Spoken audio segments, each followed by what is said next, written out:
The opinions and views of the hosts and guests do not reflect those of the station.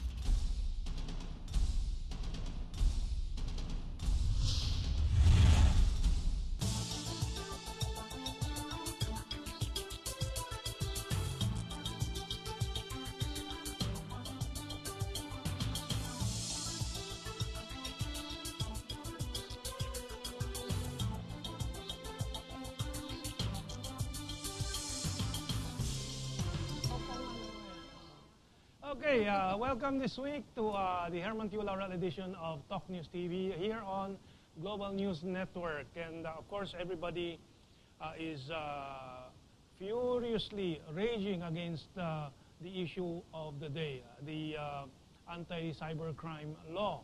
And we're very aware of that. We wanted to talk about that. However, with almost everybody in media discussing it, we thought we'd bridge this current issue with an incoming crisis issue. And we were impelled to schedule an early discussion on this matter of GMOs, genetically modified organisms, because of a French experiment that has been reported extensively in the media and on the internet with pictures of the rats they used for a 2-year experiment showing the tumors and the deformities, and that shocked me into rushing a discussion on this, a discussion that we will continue every 3 or 4 months in the future, because there is very little consciousness about the dangers, perils, and the horrors, I would say, of GMOs, genetically modified organisms. There is very little knowledge in the Philippines where these GMOs lie lurking to pounce on our health and appear in tumors, cancers, and such things 5-10 years later.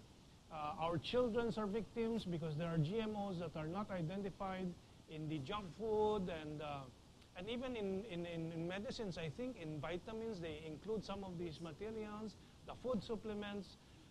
So I thought, while everything else is about the cybercrime, we'd jump into the GMO issue. And we have somebody whom I have personally visited and have visited with friends who needed health advice, natural health cures, and I have heard and personally talked to people who have had miracle cures from her advice, her health advice. She is, of course, she has a very long title, so I have to refer to the card. But of course, I know her as Doctora Susan, but it's formally Susana M. Balingit, and she has a website. We'll go into. I thought you had one, but anyway, we'll go into details later on.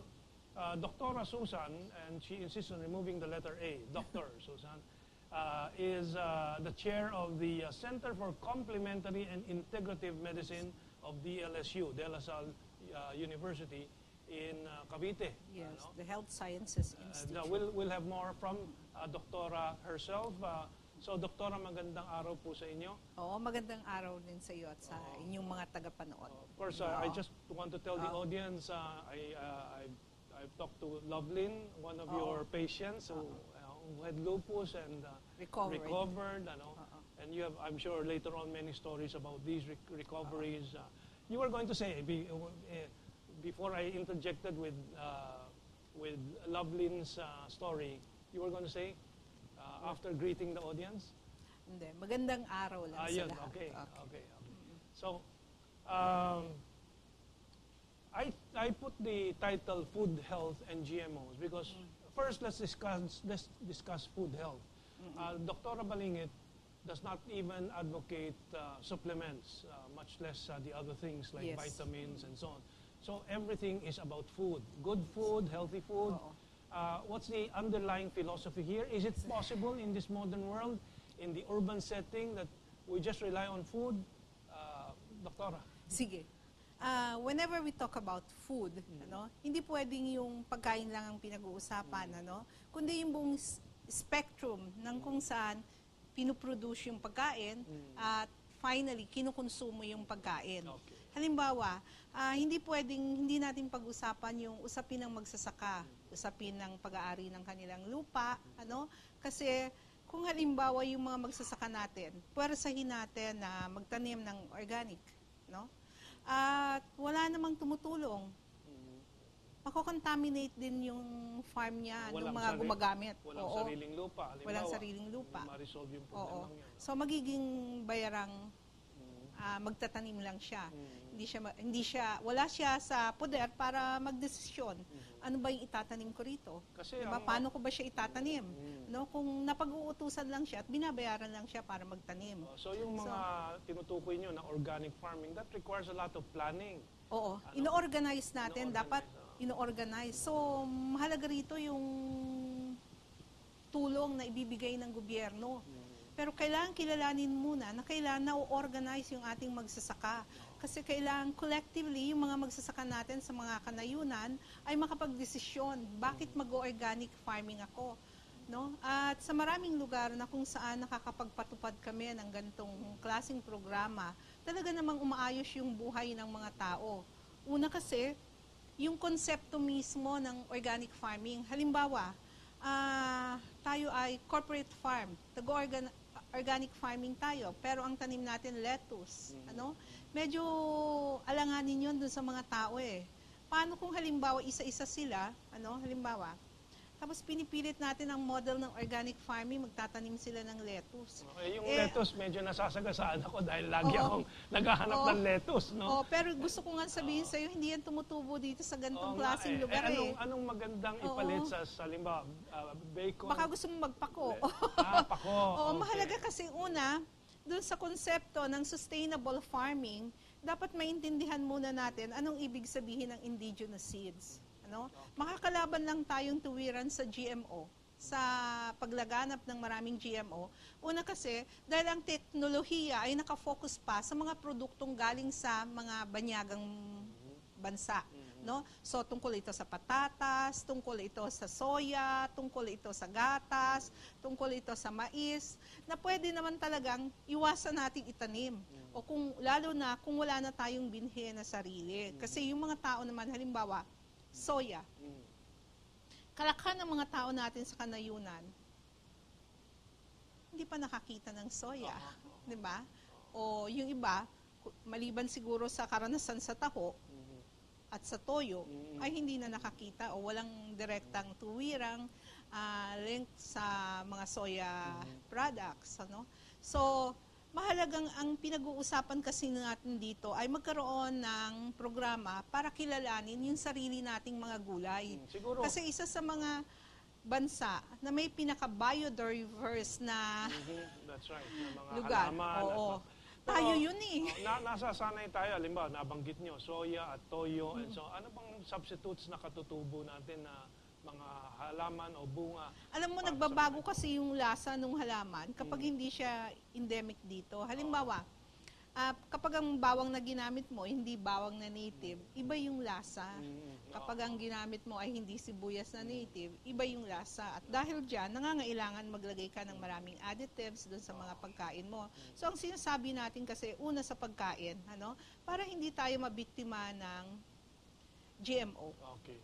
Una, sa pagpili ng itatanim, yung mga magsasaka namin sa malalayong lugar, ay in-ensure namin na nagsasubmit bilang organized na samahan, kilusan ng mga magbubukid, kailangan nagsasubmit sila dun sa kanilang organisasyon ng kanilang land use design. At hindi namin sila inaalaw na magtanim ng iisa lang na produkto. Okay, babalik lang ako sa, before the organizing, balik lang ako dun sa food.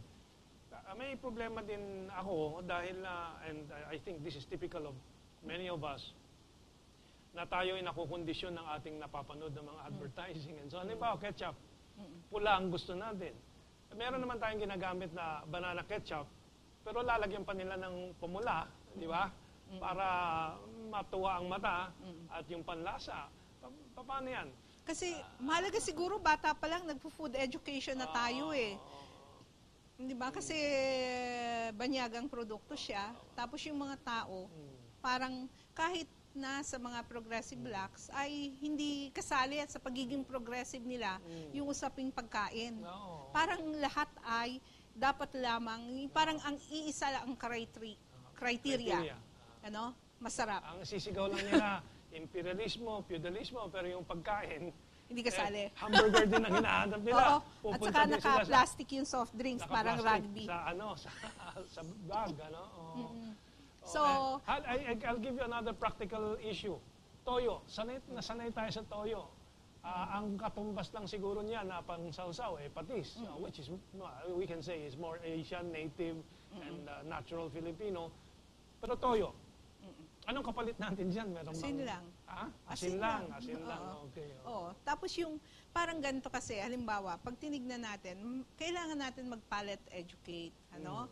At kailangan sabayan ito ng cultural na pagbabago. Ano? Mula sa pagtingin doon sa mga kinakain natin. Kasi halimbawa, yung magsasaka natin, paano siya makikinabang sa yaman ng bansa? Kung halimbawa, every time na ang inani niya nilagay niya sa mesa at yan ang magsisilbing ulam niya, pag dumating ka sa kanila at tinanong mo, anong ulam mo? Anong pagkain mo? Sabihin sa'yo, wala. Paano pa tayo makakaahon sa hirap kung lahat ng yaman natin na nakalagay sa mesa, ang tawag natin, wala. Sa buong mundo kasi, pag nag-usap ng cuisine, ano, yung cuisine represent yung yaman ng kanilang ani. Diba? At yaman ng kanilang mga nahuhuli. Yun yung nakalagay sa mesa na ginawa nila ng craftsmanship, ng artisanal cooking. So, hindi lang ito gourmet cooking, artisanal cooking. Bakit? Bakit artisanal? Kasi galing ito sa mga katutubong gamit. Yung harvest nila sa bukid at saka yung huli nila sa dagat. Okay. At siguro, it's about time na magpalaganap tayo ng ganong programa para yung mga tao, i-train ulit natin yung palate kasabay ng masusing paghubog ng malay tungkol dun sa anong yaman yung meron tayo. Otherwise, everything is put to But historically waste. siguro, natural na mangyayari ito dahil yung kultura natin is a few thousand years later in evolution than, let's say, the Chinese culture. Ano? At yung nabanggit nyo, yung what is available, as well as cuisine is a reflection of the historical process. Yes, totoo. Yung mga mahahabang kasaysayan at dumadaan sa maraming mga sakuna at tagtuyot, tulad ng China, sari-sari na lang natututo nilang iluto, pati monkey brain, yung mga locust, although ang Ilocano natin kumakain din ng locust and so on. No? But are these types of food still part of this health food discussion Actually, natin? mas marami rito ay tungkol lamang sa gulay natin na meron. Kasi halimbawa, sa pagpapayo sa mga pasyenteng kumain ng gulay, hindi lang ito basta gulay. Kailangan malinaw din anong klaseng gulay. Kasi it does not make sense na yung gulay mo, hindi mo naman mahagilap kung asan. At lalong, it does not make sense na yung mga ninuno mo, hindi naman ganyan yung handling ng gulay. Halimbawa, when we talk about raw food, totoo yan, marami ang enzymes. But it does not have the same energy na meron yung mga kinain ng mga ninuno natin. So halimbawa, sige, kung gusto niyo ng raw food, di pakainin ko kayo. Raw meaning hilaw, no? Oo, Hilaw na mga sige, pagkain. di pakainin kitang hilaw na laing. Bahala ka riyan. Oo. What I'm trying to say is, may wisdom yung ginagawa ng ating mga ninuno. Naglalaing siya, kasi ito yung refleksyon ng yaman ng mga halamang naroon na kahit bumagyo, wala namang nalulunod na gabi. Diba? Easily nakukuha ng mga tao yan eh. Tapos kasabay ng pagbagsak ng niyog, kahit madalas dalawin ng bagyo ang Bicol, meron silang pagkain na readily available. At natatandaan ko nga yung isang matandang taga Palawan, nagkukwento siya daw ay taga Leyte. Minsan raw, inaabot ng isang buwan ng baha sa kanilang lugar. Pero sabi niya, alam mo yung Palawan, hindi yan nalulunod eh. So, ganyan kalaki yung kanyang lamang ugat, no? So, pag kumuha kami riyan, paghapon din namin yun maubos. Pag gusto na pa namin ng dagdag na ulam niya, di yung nyog. Okay. Gataan namin yung dahon niya. Ano yung lamang ugat? Ano? Hindi ko Root naintindihan. crop. Root crop. Oo, di ba? Okay. So, yung root crop na laman ng Palawan, aanihin nila.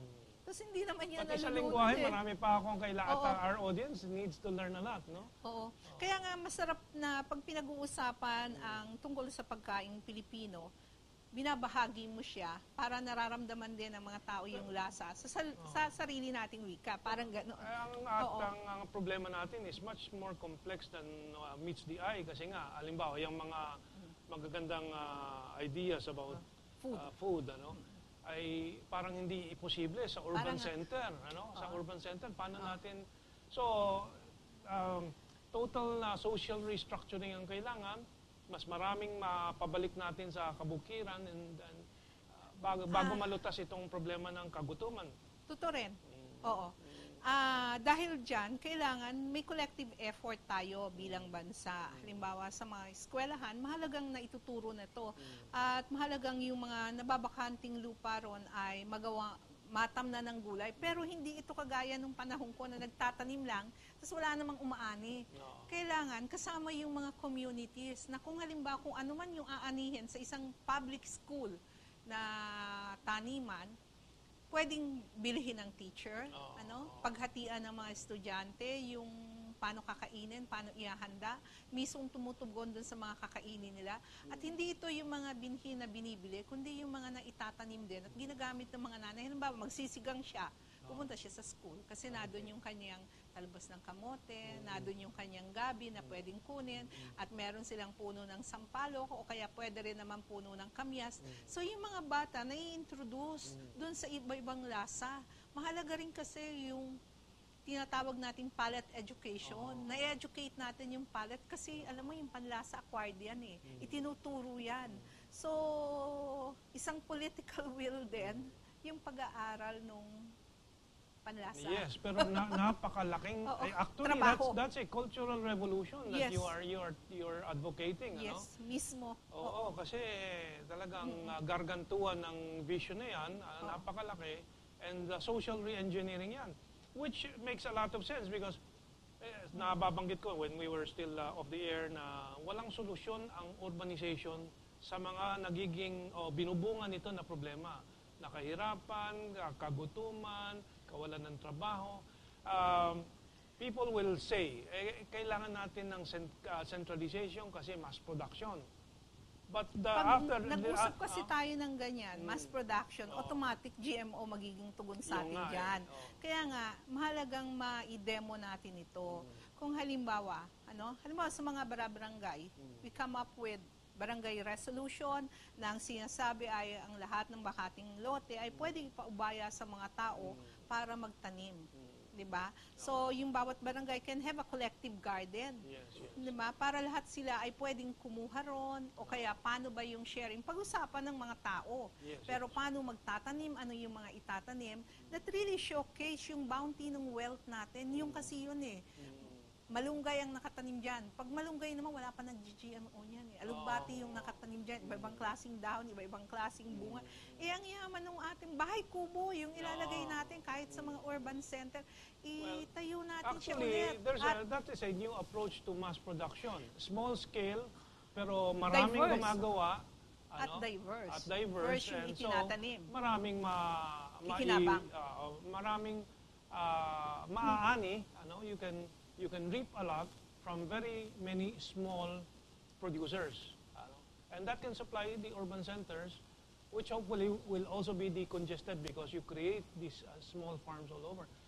And then that's a balanced life cycle. Kasi nga, I can remember China's program of 20 million biodigesters. So, 20 million family farms na magtatanim, magbababoy at saka may poultry.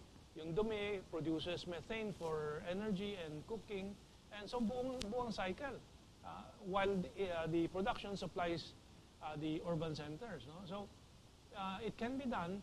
Yun lang, walang vision ang nakikita ko doon sa political leadership natin in this direction. Sa NGO, sa civil society in quotes like you, it's there. But you are at least in a academic institution. Anong Oo. tingin mo? Doon ba pwedeng kumalat na mas Actually, mabilis? sa Lasal ngayon, meron na kaming itinatayong Food Institute.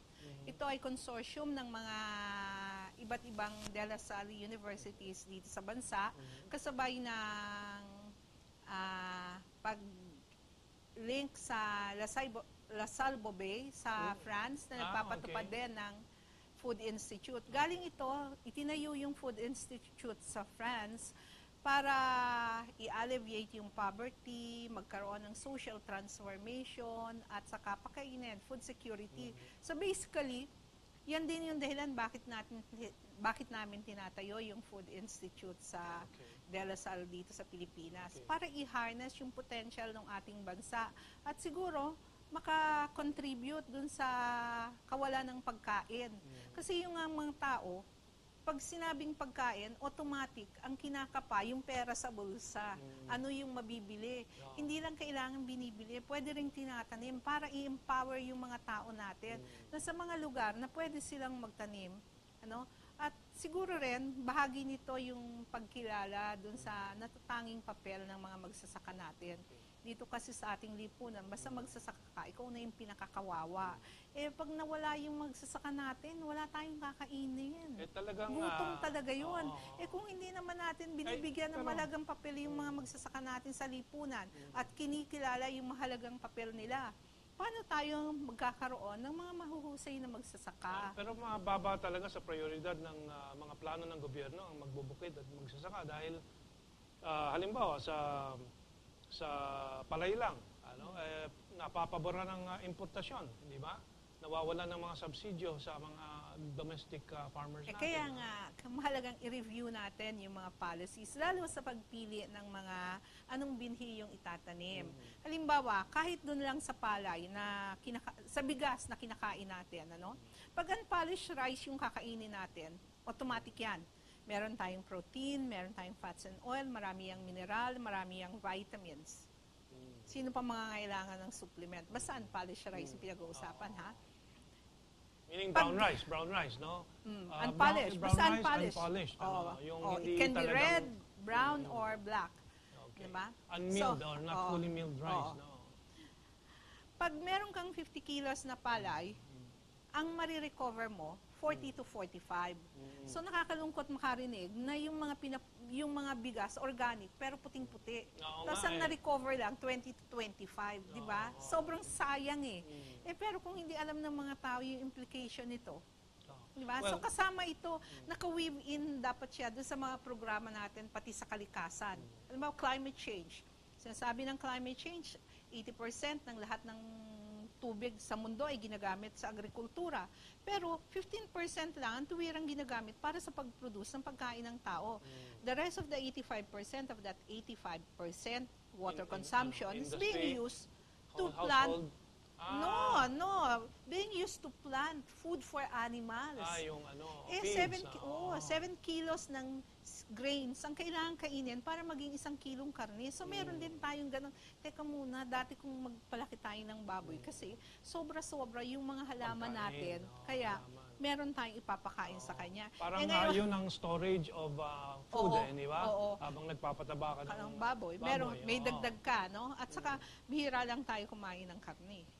Di ba? At makikita mo, kapag yan ay, kung nag-uusap tayo tungkol sa safety, mismo yung pag-aalaga lang ng mga hayop na yan, pag maramihan siya, nagpo-pose ng threat dun sa mga communities. Bakit? Ang langaw eh. Yes. Di ba? Ang dami-dami niyang mikrobyong kumakalat dun sa mga tao. Samantalang tignan mo yung mga native na mga free-range na mga hayop. Yung mga dumi nila, hindi naman maraming nila naghahanap langaw na ng mga Di ba? free range, Kaya oo. nga makikita mo rin, meron naman na talaga.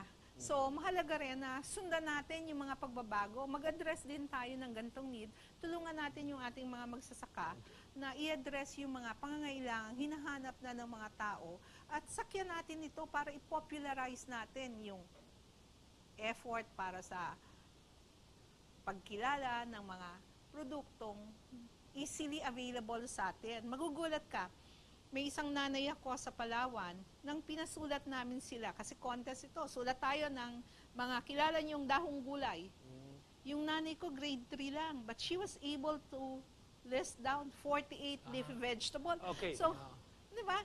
Wow, We're- 48. Paano pa tayo magugutom niya kung 48? Babalikan natin yan and then we're going to take our break now but people are still looking for the horrors of GMO. Hindi pa natin napapag-usapan. Okay. That will come after this break. So, take it away sa ating mga cameraman.